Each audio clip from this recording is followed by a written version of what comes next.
Hey guys, welcome to another video. Today I'm going to show you how to lock your Facebook profile on Android. So let's begin. I will click on Facebook application. Now from here, let's click on the menu on the upper right corner. From menu, click on your profile, then click on the three dots right over here. Now you will be able to see an option called lock profile, which is this one.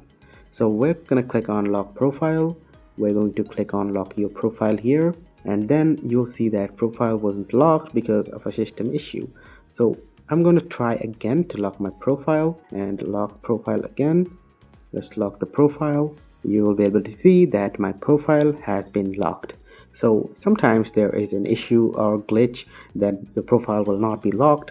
You can try again simply after a few minutes, but in my case, as you can see, it worked instantly. So guys, if you want to lock your profile, you can simply follow these steps and you will be able to lock your profile very easily. If you found this video helpful guys, please leave a thumbs up and subscribe to my channel for more helpful videos like these.